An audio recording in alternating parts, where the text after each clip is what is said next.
বাজেটে বৈষম্যের অভিযোগ রংপুরবাসীর। শিল্পায়ন, তিস্তা মহাপরিকল্পনা সহ কোনো খাতেই নেই সুনির্দিষ্ট বরাদ্দ।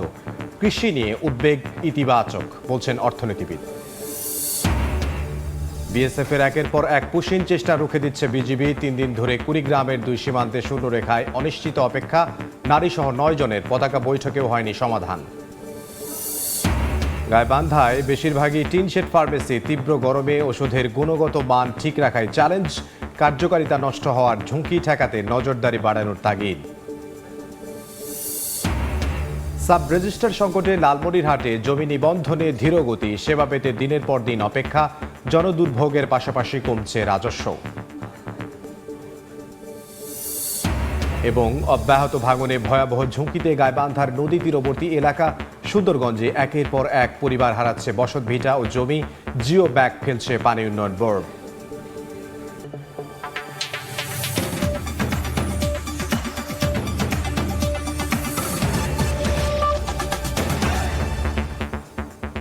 আমন্ত্রণ সময় সংবাদের নিয়মিত আয়োজন। বিভাগীয় সময়ে থাকছি সপ্তাহের 7 দিন ভিন্ন ভিন্ন বিভাগের সংবাদ নিয়ে।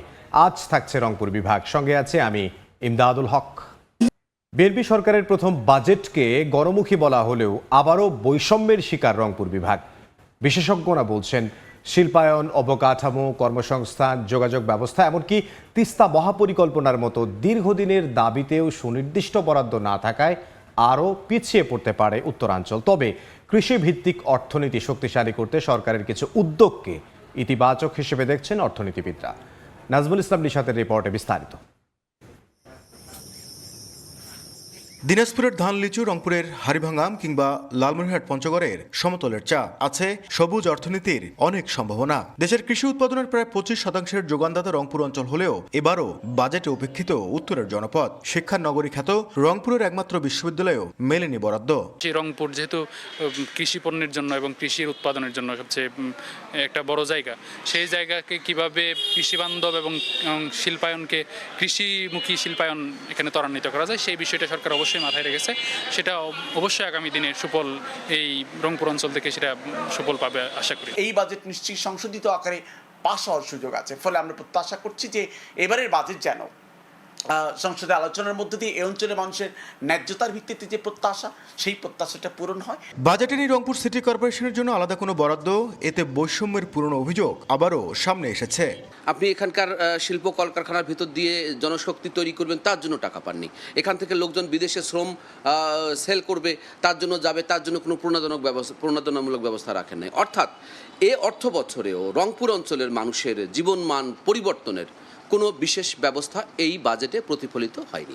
উত্তরের 2 কোটি মানুষের দীর্ঘ সময়ের আকাঙ্ক্ষিত এবং বর্তমান সরকারের নির্বাচনী ইস্তেহারে থাকা তিস্তা মহাপরিকল্পনা বাস্তবায়নের উদ্যোগের কথা বাজেটে বলা থাকলেও সুনির্দিষ্ট বরাদ্দের কথা বলা হয়নি। পদ্মা ব্যারেজ প্রকল্পে যেমন সুনির্দিষ্ট রোডম্যাপ ঘোষণা করা হয়েছে, আমাদের এখানে তিস্তার ক্ষেত্রে কিন্তু সেই সুনির্দিষ্ট রোডম্যাপ ঘোষণা করা হয়নি। আমরা এখন বলছি যে এটা সে ধোঁয়াশা সৃষ্টি হয়েছে। ধোঁয়াশা কেটে তুলতে গেলে, সংশয় কেটে তুলতে গেলে সরকারকে সুনির্দিষ্টভাবে তিস্তা মহাপরিকল্পনার বাজেটের কথা নির্দিষ্ট করতে হবে। বিশেষজ্ঞরা বলছেন আঞ্চলিক বৈষম্য কমাতে নিতে হবে দীর্ঘমেয়াদী বাস্তবমুখী পরিকল্পনা। নাজমুল ইসলাম নিশাত, সময় সংবাদ, রংপুর। কেমন হলো বাজেট? কতটা গুরুত্ব পেয়েছে রংপুর অঞ্চল? এ বিষয়ে আরও বিস্তারিত জানাতে রংপুর থেকে সরাসরি যুক্ত হচ্ছেন সহকর্মী নাজমুল ইসলাম নিশাত। তার সঙ্গে আলোচনায় অংশ নিচ্ছেন বেগম রোকেয়া বিশ্ববিদ্যালয়ের অর্থনীতি বিভাগের শিক্ষক সাইফুদ্দিন খালেদ। আমরা সরাসরি আলোচনায় যাব। নিশাত,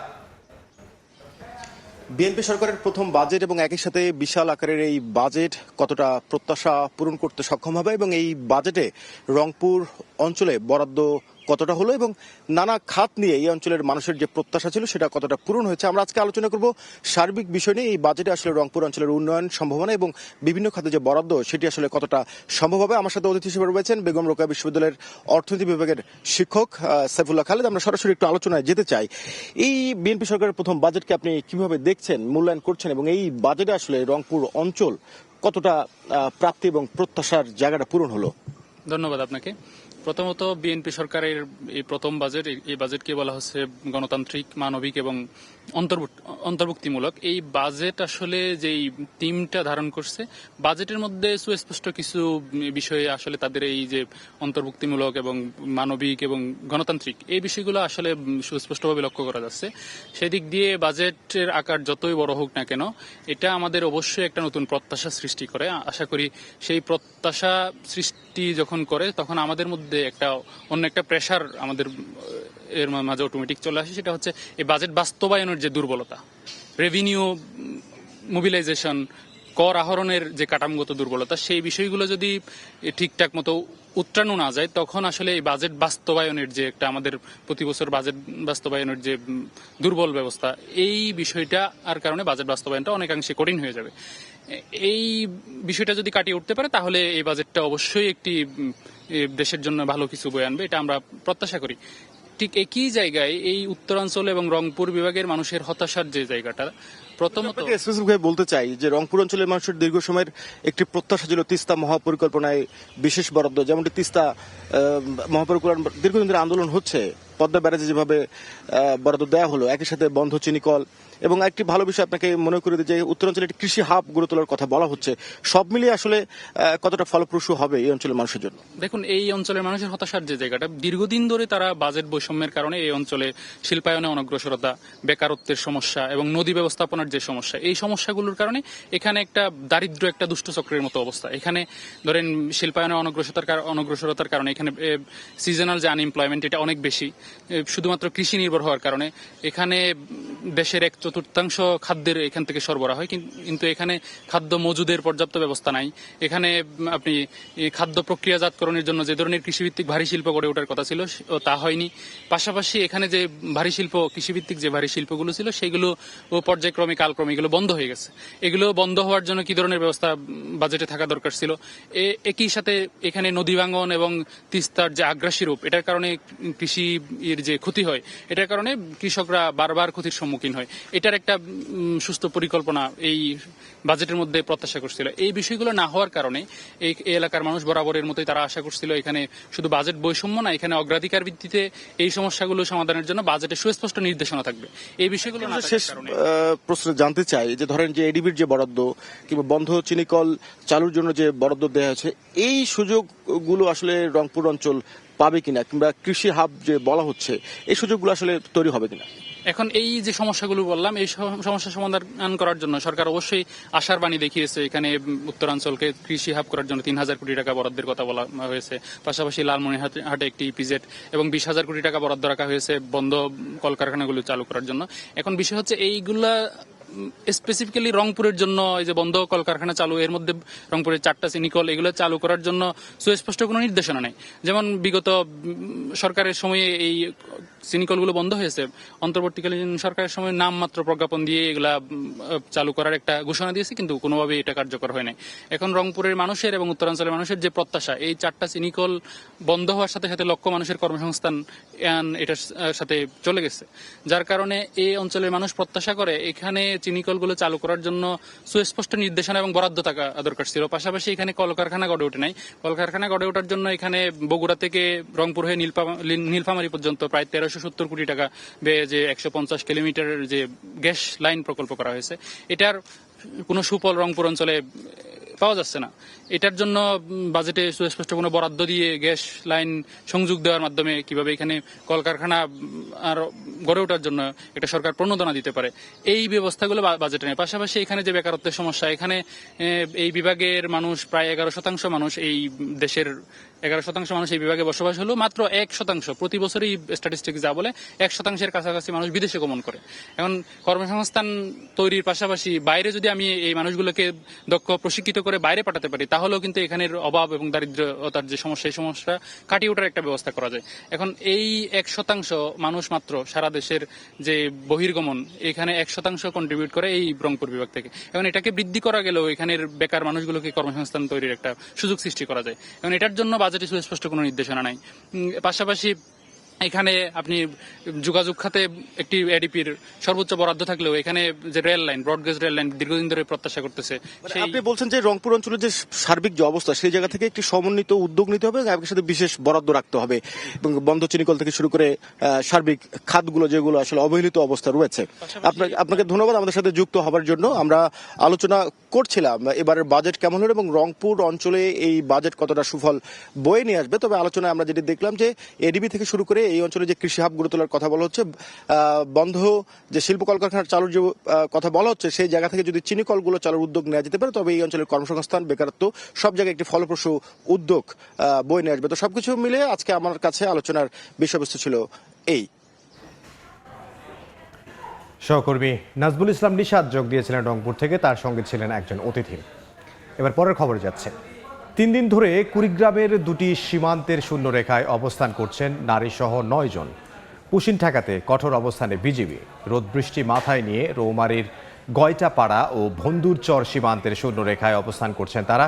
গত রোববার সকালে তাদের বাংলাদেশে ঠেলে পাঠানোর জন্য আনে বিএসএফ, কিন্তু বিজিবির প্রতিরোধের মুখে তা ব্যর্থ হয়। পতাকা বৈঠক করেও কোনো সমাধান না হওয়ায় ভারতীয় ভূখণ্ডের প্রায় 50 গজের ভেতরে অবস্থান নেয় তারা।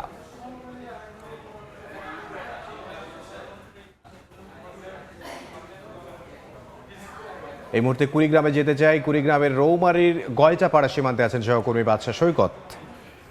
সৈকত, এখনকার কুড়িগ্রামের যে রৌমারী সীমান্ত, এই সীমান্তের 2টি পয়েন্ট দিয়ে কিন্তু 9 জনকে পুশিনের চেষ্টা করেছে বিএসএফ। আমি এই মুহূর্তে যেখানে রয়েছি এটি গয়টাপাড়া সীমান্ত। আমি যদি দেখাই আমার পিছনে, ঠিক পিছনে ঝালুরচর যে বিএসএফ ক্যাম্প রয়েছে, সেই ক্যাম্পের পাশের যে গেট রয়েছে সেই কাঁটাতারের গেট দিয়ে কিন্তু এই 6 জনকে এখানে পুশিনের চেষ্টা করা হয়েছে। এই 6 জনের মধ্যে 2 জন শিশু রয়েছে, 1 জন নারী এবং 3 জন পুরুষ রয়েছে। আমরা যেটি দেখেছি যে এখানে তারা একটি তাঁবু অর্থাৎ প্লাস্টিকের একটি ছাউনির নিচে অবস্থান করছে এবং সবচেয়ে যে কষ্টকর যে বিষয়টি, তাদের 2টি শিশু সন্তান রয়েছে, একজনের বয়স 6 মাস। এটি দেখার জন্য কিন্তু অনেকেই আসছে সীমান্তের লোকজন, এবং সবাই যারা আসতেছেন তারা কিন্তু শুধু এ কথাটি বলছেন যে দ্রুত 2 দেশের উচ্চ পর্যায়ের আলোচনার মাধ্যমে এই বিষয়টি সমাধান করা হোক, কারণ তারা গত 3 দিন ধরে কিন্তু এখানে মানবতর জীবনযাপন করছে। তাদের এখানে খাওয়ার কোনো ব্যবস্থা নেই, অর্থাৎ তাদের যে গোসলের ব্যবস্থা সেটিও নেই, তারা যে বাথরুমে যাবে বা স্যানিটেশনের ব্যবস্থা সেটিও নেই। এই মানবতর অবস্থা দেখে কিন্তু সীমান্তের লোকজন তারা সবাই কিন্তু একটি দাবি জানাচ্ছে, দ্রুত 2 দেশের উচ্চ পর্যায়ে যেন এটি সমাধান করা হয়। আর যে বিষয়টি জানিয়ে রাখি, এর পাশের আরেকটি সীমান্ত রয়েছে, সেখানে ভন্দুরচর সীমান্ত, সেখানে কিন্তু 3 যুবককে পুশিনের চেষ্টা করা হয়েছে এবং তাদেরকেও কিন্তু ঠিক এই জায়গার মতো একবারে সীমান্তের শূন্য রেখা, যেটি সীমান্তে সেই শূন্য রেখায় কিন্তু রাখা হয়েছে ভারতের অংশে, এবং তাদেরকে কিন্তু বাংলাদেশের যে বিজিবি রয়েছে সেই বিজিবিও কিন্তু কঠোর অবস্থানে রয়েছে। বিজিবি কোনোভাবেই অবৈধ অনুপ্রবেশ মেনে না নেওয়ার জন্য, এবং পাশাপাশি যে গ্রামের মানুষজন রয়েছে তারাও কিন্তু এখানে এসে অবস্থান করছেন। এই ছিল কুড়িগ্রামের গয়টাপাড়া সীমান্তের সর্বশেষ। কুড়িগ্রাম থেকে সহকর্মী বাদশা সৈকত। বিভাগীয় সময় আরও থাকছে।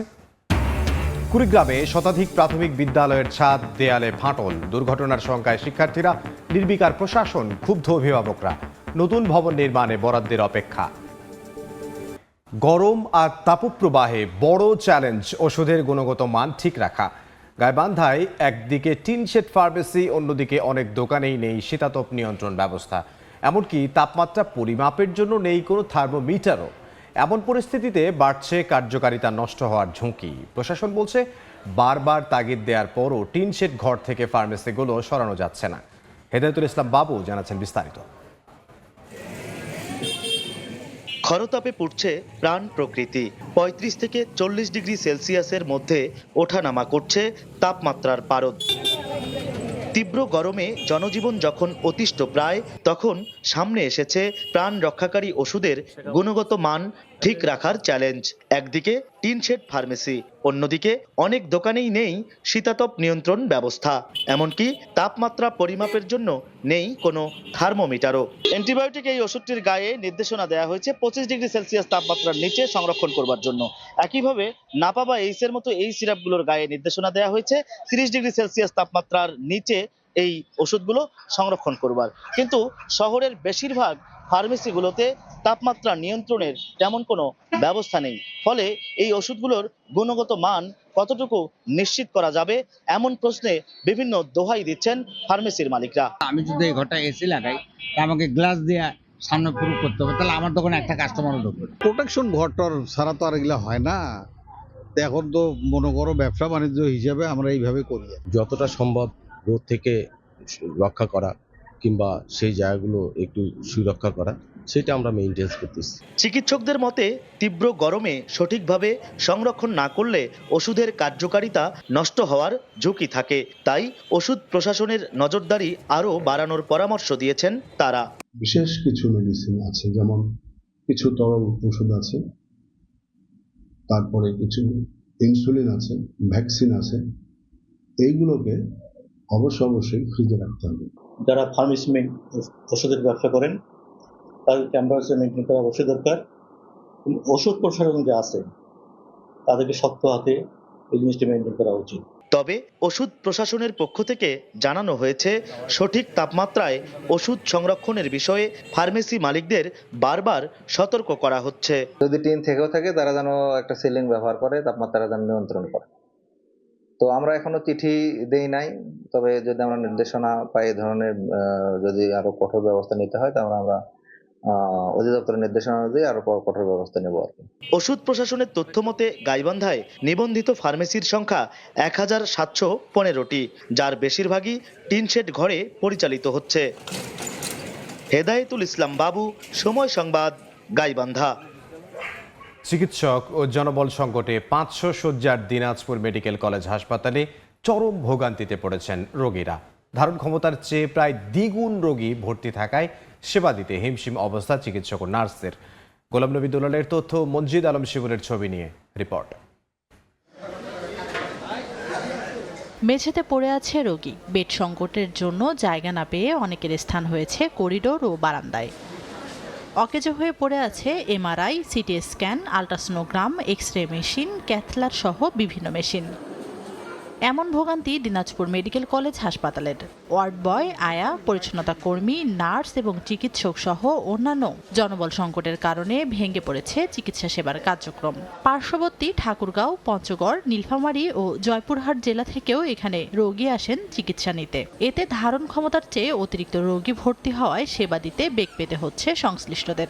এমনকি স্যালাইন সহ সব ধরনের ওষুধ বাইরে থেকে কিনে আনতে হয় বলে অভিযোগ রোগীর স্বজনদের।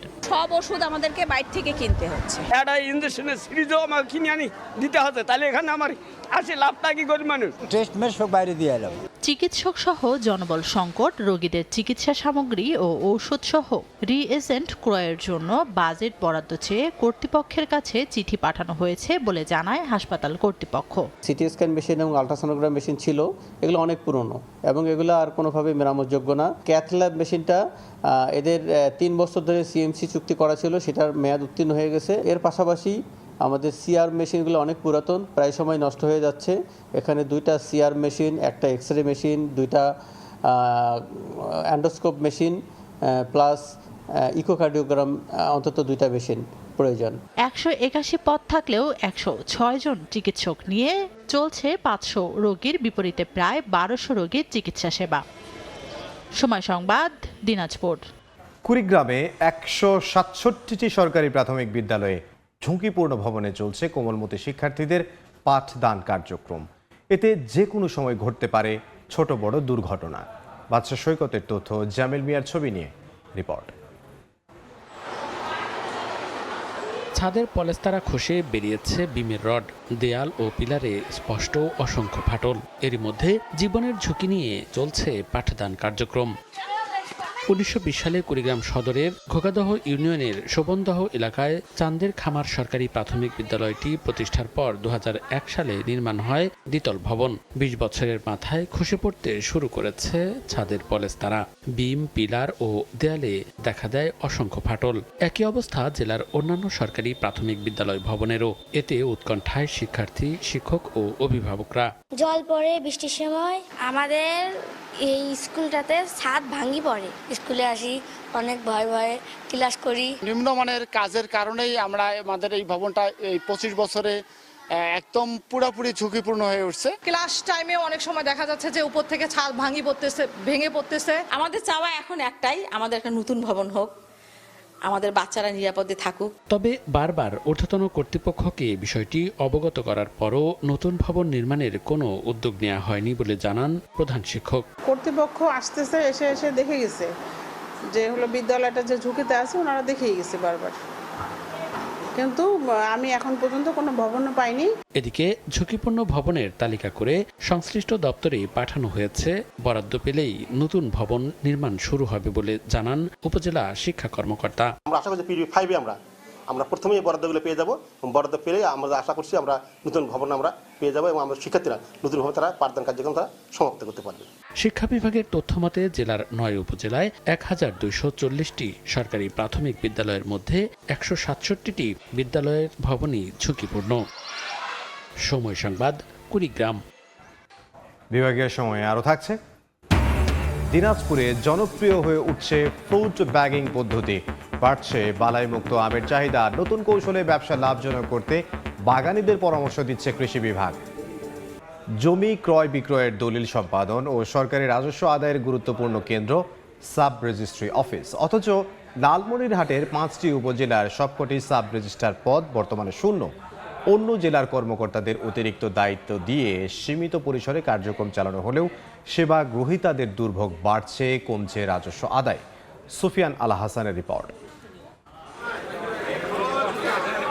লালমনিরহাটের 5টি উপজেলার কোনো সাব রেজিস্ট্রি অফিসেই নেই স্থায়ী সাব রেজিস্ট্রার। এতে জমি রেজিস্ট্রেশন, দলিল সম্পাদনা সহ গুরুত্বপূর্ণ সেবাগুলো ব্যাহত হচ্ছে। সপ্তাহে 5 দিনের পরিবর্তে মাত্র 1 বা 2 দিন জমি রেজিস্ট্রি হওয়ায় দীর্ঘ অপেক্ষায় থাকতে হচ্ছে সাধারণ মানুষকে। 2017 সাল থেকে শূন্য পাটগ্রাম সাব রেজিস্ট্রার পদটি। বর্তমানে কুড়িগ্রামের রাজারহাট উপজেলার সাব রেজিস্ট্রার রাশিদুজ্জামান অতিরিক্ত দায়িত্বে পাটগ্রাম ও লালমনিরহাট সদর অফিসে দায়িত্ব পালন করছেন।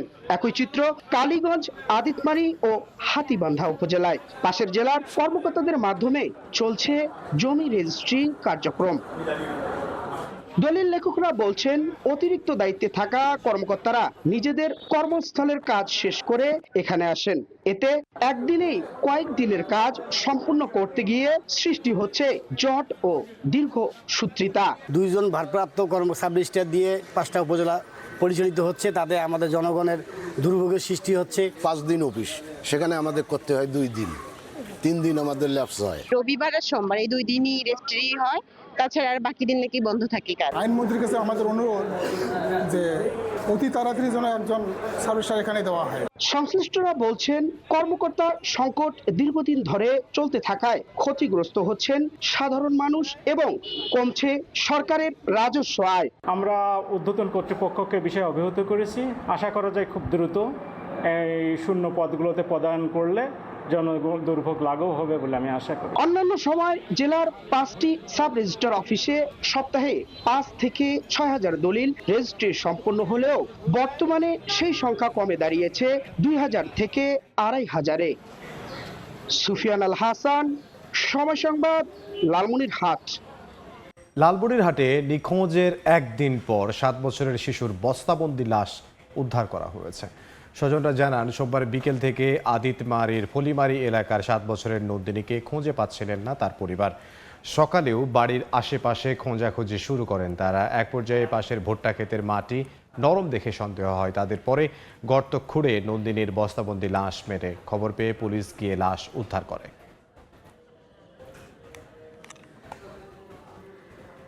গাইবান্ধার বিভিন্ন স্থানে শুরু হয়েছে তীব্র নদী ভাঙন। গত 1 মাসের অব্যাহত ভাঙনে সুন্দরগঞ্জে বিলীন 15টি পরিবারের বসতভিটা, আতঙ্কে বহু মানুষ। সোহেল রানার ছবি নিয়ে বিপ্লব ইসলামের রিপোর্ট। গাইবান্ধায় গেল কয়েকদিন ধরে সবগুলো নদ নদীর পানি বাড়ছে, আবার কখনো কমছে। এতে তীরবর্তী এলাকায় শুরু হয়েছে তীব্র ভাঙন। সুন্দরগঞ্জ উপজেলার উত্তর কালীরখামার এলাকার বাসিন্দা রহিমা বেগম 4 দফা ভাঙনে ভিটামাটি হারিয়ে আশ্রয় নেন পাশের শখের বাজার এলাকায়, কিন্তু আবারও কয়েকদিনের ভাঙনে নদীগর্ভে বিলীন হয় বসত ভিটার অর্ধেক। সব হারিয়ে এখন নিঃস্ব তার পরিবার। 6-7 বার ভাঙিয়ে তাতে আমার থাকার এতে জায়গা নাই, আর খামো কি এতগুলো ছাওয়া পাওয়া নিয়ে আমার খুব কষ্ট হয়ে গেছি। রহিমা বেগমের মতো একই অবস্থা কালীরখামার এলাকার অর্ধশতাধিক পরিবারের। 1 মাসের ব্যবধানে নদীগর্ভে চলে গেছে প্রায় 15টি পরিবারের বসত ভিটা। হুমকির মুখে পড়েছে প্রায় 1.5 কিলোমিটার এলাকার স্কুল, মসজিদ সহ শতাধিক পরিবারের বসত ভিটা ও জমি। বাড়ি একদম নিঃস্ব হয়ে গেছে, ভাঙিয়ে সিঁড়িবিড়ি হয়ে গেছে, পানের বড় শোক শেষ। আমাদের থাকার কোনো স্থান নেই, ঘর বাড়ি সব ভাঙে গেছে। বাড়ার সময় থেকে প্রায় 20টা ঘরের মতো ক্ষতিগ্রস্ত হয়ে গেছে। জরুরি ভিত্তিতে জিও ব্যাগ ফেলা সহ ভাঙন প্রবণ এলাকা চিহ্নিত করে স্থায়ী প্রতিরোধ ব্যবস্থা গ্রহণের উদ্যোগ নেওয়া হচ্ছে বলে জানায় পানি উন্নয়ন বোর্ড। প্রকল্প দাখিলের জন্য প্রকল্পটা তৈরি হচ্ছে, এর মধ্যে প্রকল্পটা একটা সভা হয়ে গেছে, কিছু অবজারভেশন দিয়েছে, আবার সেগুলোর প্রেক্ষিতে সেটাকে আবার পুনর্গঠন করে আবার দাখিল করা হবে। প্রায় 1 মাস ধরে জেলার তিস্তা, ব্রহ্মপুত্র ও করতোয়া নদীর অন্তত 20টি এলাকায় ভাঙন অব্যাহত রয়েছে। বিপ্লব ইসলাম, সময় সংবাদ, গাইবান্ধা। প্রিয় দল আর্জেন্টিনার জন্য শুভকামনা জানিয়ে র্যালি করছেন সমর্থকরা। এ নিয়ে বিস্তারিত জানাতে লালমনিরহাট থেকে যুক্ত হচ্ছেন সহকর্মী সুফিয়ানুল হাসান। আমি এই মুহূর্তে রয়েছি লালমনিরহাটের সোহরাওয়ার্দী যে মাঠ রয়েছে সেই মাঠে। আপনি জানেন যে সারা বিশ্বে কিন্তু বিশ্বকাপের যে উন্মাদনা সেটি চলছে, সেই বিশ্বকাপের উন্মাদনা কিন্তু বাংলাদেশেও থেমেনি। বাংলাদেশের আমি যদি সবগুলো জেলাতেই কিন্তু বিশ্বকাপের যে উন্মাদনা সেটি চলছে, তেমনি লালমনিরহাটেও চলছে। আর্জেন্টাইন যে ফ্যান রয়েছেন তারা কিন্তু আজকে একটি বিশাল র্যালি বের করবেন একটু পরেই এই সোহরাওয়ার্দী মাঠ থেকে। আমি যে মাঠটিতে রয়েছি তারা কিন্তু দুপুর 2টা থেকে আস্তে আস্তে তারা তাদের নিজের যে বাসস্থান রয়েছেন সেখান থেকে এই মাঠে এসে জড়ো হচ্ছেন। আর প্রায় 1 ঘন্টার মধ্যেই এই মাঠ থেকে তারা একটি বিশাল একটি র্যালি বের করবেন বলে এখানকার আয়োজক যারা রয়েছেন তারা আমাকে সেমনটি জানালেন।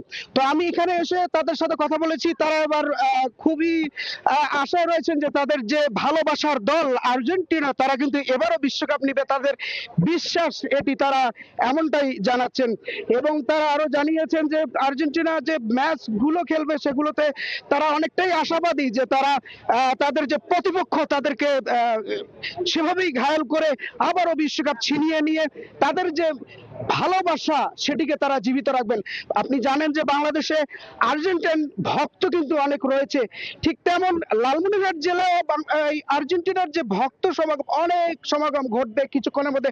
আমি যদি আপনাকে দেখাই, আস্তে আস্তে এই মাঠে কিন্তু আর্জেন্টিনার যে ভক্ত রয়েছে তারা কিন্তু জমা হচ্ছে। কিছুক্ষণ পরেই এই মাঠ থেকেই লালমনিরহাট জেলার যে বিশেষ বিশেষ স্থান রয়েছে সেই জায়গাগুলো কিন্তু এই র্যালিটি প্রদক্ষিণ করা হবে। তো আমি এখন রয়েছে লালমনিরহাটের যে সোহরাওয়ার্দী মাঠ রয়েছে সেখানে। এই সোহরাওয়ার্দী মাঠ থেকে লালমনিরহাটের মিশন মোড় এবং বিডিআর গেট থেকে শুরু করে বিভিন্ন জায়গা যে রয়েছে সেই জায়গাগুলোতে আর্জেন্টাইন যে ফ্যানরা রয়েছেন তারা কিন্তু এই মিছিলটি সারা জেলায় প্রদক্ষিণ করবে বলে জানিয়েছেন। তো এই ছিল লালমনিরহাটের সোহরাওয়ার্দী মাঠ থেকে আর্জেন্টাইন ফ্যানদের র্যালির সবশেষ খবরাখবর। লালমনিরহাট থেকে সুফিয়ানুল হাসান। শহরের যানজট নিরসনে প্রশাসন পদক্ষেপ নিলেও ঠাকুরগাঁওয়ের কেন্দ্রীয় টার্মিনালের ভবনটি বন্ধ রাখায় যাত্রী সেবায় ভোগান্তি কমছে না। তবে প্রশাসন বলছে দ্রুত নেওয়া হবে ব্যবস্থা। রুবেল ইসলামের ছবিতে বিস্তারিত জিয়াউর রহমান বকুরের রিপোর্টে। উত্তরের জেলা ঠাকুরগাঁও। দিন যত যাচ্ছে শহরে বাড়ছে যানজট। তারপরেও বছরের পর বছর ধরে শহরের বিভিন্ন সড়কের পাশে কাউন্টার খুলে দূরপাল্লার যাত্রীবাহী বাসের টিকিট বিক্রি করেন শ্রমিক সংশ্লিষ্টরা। আর সেখান থেকেই সময়ে অসময়ে করা হতো যাত্রী উঠানামা। পরিস্থিতি বিবেচনায় গত 28 ফেব্রুয়ারি থেকে শহরের ভেতরে বাসে যাত্রী উঠানামায় নিষেধাজ্ঞা দেয় জেলা প্রশাসন। এমন উদ্যোগে যানজট নিরসন হলেও টার্মিনালটির মূল ভবনটি খুলে না দেয়ায় সুযোগ সুবিধা থেকে বঞ্চিত হচ্ছেন যাত্রীরা। দুনিয়া টার্মিনাল ময়লা, কোনো সুইপার ঝাড়ুদার কেউ নাই। বৃষ্টি আসতেছে, দৌড়ে এখানে যে আসে উঠবে, এই ধরনের পরিস্থিতি এখানে নাই। স্বল্প জায়গার অজুহাত দেখিয়ে টার্মিনালটি বন্ধ রাখা হয়েছে বলে জানান মোটর মালিক সমিতির শীর্ষ নেতা। মন্ত্রী মহোদয়কে বলা হয়েছে রিকোজিশন হবে, যত তত্ত্ব গাড়ি আছে এই গাড়িগুলো আমরা একটা প্ল্যান মাফিক রাখতে পারবো। দ্রুত ব্যবস্থা নেওয়ার কথা জানিয়েছে জেলা প্রশাসন। ফুল ফর্মে যতটুকু অংশ চালু হওয়া এখনো পর্যন্ত বাকি আছে, এই অংশটাও যাতে যত দ্রুত সম্ভব চালু করা যায়, পৌরসভা এই বিষয়ে পদক্ষেপ নিচ্ছে। মালিক সমিতির তথ্য বলছে, কাগজে কলমে প্রতিদিন আন্তজেলা ও রংপুর বিভাগে 130টি এবং ঢাকাগামী অর্ধশতাধিক যাত্রীবাহী বাস চলাচল করছে। জিয়াউর রহমান বকুল, সময় সংবাদ, ঠাকুরগাঁও। দিনাজপুরের হাকিমপুর উপজেলায় দিন দিন জনপ্রিয় হয়ে উঠছে ফল চাষের আধুনিক ও পরিবেশ বান্ধব প্রযুক্তি ফ্রুট ব্যাগিং পদ্ধতি। এতে ক্ষতিকর পোকামাকড় রোগবালাই থেকে আম সুরক্ষিত থাকায় বাড়ছে ফলন। শফিকুল ইসলাম শফিকের তথ্য, আমির হামজার ছবি নিয়ে রিপোর্ট। বাগানে গাছে গাছে ঝুলছে ব্যাগে মোড়ানো আম। মুকুল আসার পর ফল কিছুটা বড় হলেই প্রতিটি আমকে বিশেষ কাগজের ব্যাগে ঢেকে দেওয়া হয়। এটি মূলত ফ্রুট ব্যাগিং পদ্ধতি। দিনাজপুরের হাকিমপুর উপজেলার বিভিন্ন বাগানে গাছে আম রক্ষায় প্রচুর কীটনাশক স্প্রে করতে হতো। এতে উৎপাদন খরচ বাড়ার পাশাপাশি স্বাস্থ্য ঝুঁকিও ছিল। কিন্তু ফ্রুট ব্যাগিং পদ্ধতিতে কীটনাশক ব্যবহারের প্রয়োজন অনেকটাই কমে গেছে। ব্যাগের ভেতরে সুরক্ষিত থাকায় মাছি, পোকা বা অন্যান্য কীট আক্রমণ করতে পারে না। ব্যাগে মোড়ানো থাকায় আমের গায়ে কোনো দাগ পড়ে না, ফলে এর রং ও আকৃতি হয় অত্যন্ত আকর্ষণীয় ও নিখুঁত, যা সহজেই ক্রেতাদের আকৃষ্ট করছে। চাষিরা জানান, শুরুতে ব্যাগ কেনার জন্য অতিরিক্ত খরচ হলেও কীটনাশক ও অন্যান্য ব্যয় কমে যাওয়ায় সামগ্রিকভাবে লাভ বেশি হচ্ছে। ব্যাগিং করার কারণে আম ভালো থাকবে, ভালো হবে, মানে কালার সুন্দর আসবে। পরিস্থিতির উপর বিবেচনা করে 3 থেকে 4 দিন পর পর স্প্রে করি। আগে তো আমাদের বাজার থেকে বেশি দরে আনতে হতো, ফরমালিন যুক্ত আম থাকতো, এগুলো আমাদের অস্বাস্থ্যকর। এখানে বাগানে আসে দেখছি আমটা প্যাকেটে, একটা প্যাকেট খুললাম, দেখলাম আমটা খুব সুন্দর। উপজেলা কৃষি কর্মকর্তা জানান, ফ্রুট ব্যাগিং একটি আধুনিক ও শতভাগ পরিবেশ বান্ধব প্রযুক্তি। নিরাপদ ও বিষমুক্ত ফল উৎপাদনে কৃষকদের নিয়মিত পরামর্শ ও কারিগরি সহায়তা দেওয়া হচ্ছে। ফ্রুট ব্যাগিং পদ্ধতিতে আম উৎপাদন করলে যেমন সঠিক রং থাকে, ঠিক সঠিক আকার থাকে এবং সেটা আসলে ইউনিফর্ম সাইজের হয়, যেটা আসলে বাইরের যে রপ্তানির যে ক্রাইটেরিয়া সেগুলোকে আসলে মেনটেন করেই করা হয়। এবং এই বাগানে আসলে জৈব বালাইনাশকগুলো স্প্রে করা হচ্ছে, সেটা আমাদের পরামর্শ মোতাবেক। চলতি বছরে হাকিমপুর উপজেলায় প্রায় 30 হেক্টর জমিতে ফ্রুট ব্যাগিং পদ্ধতিতে আম পরিচর্যা করা হচ্ছে। সময় সংবাদ, হিলি।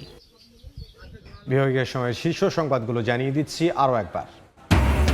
বাজেটে বৈষম্যের অভিযোগ রংপুরবাসীর। শিল্পায়ন, তিস্তা মহাপরিকল্পনা সহ কোনো খাতেই নেই সুনির্দিষ্ট বরাদ্দ। কৃষি নিয়ে উদ্যোগ ইতিবাচক বলছেন অর্থনীতিবিদ। বিএসএফের একের পর এক কঠিন চেষ্টা রুখে দিচ্ছে বিজিবি। 3 দিন ধরে কুড়িগ্রামের 2 সীমান্তে শূন্যরেখায় অনিশ্চিত অপেক্ষা। নারীসহ 9 জনের পতাকা বৈঠকেও হয়নি সমাধান। এবং গাইবান্ধায় বেশিরভাগই টিনশেড ফার্মেসি। তীব্র গরমে ওষুধের গুণগত মান ঠিক রাখায় চ্যালেঞ্জ। কার্যকারিতা নষ্ট হওয়ার ঝুঁকি ঠেকাতে নজরদারি বাড়ানোর তাগিদ।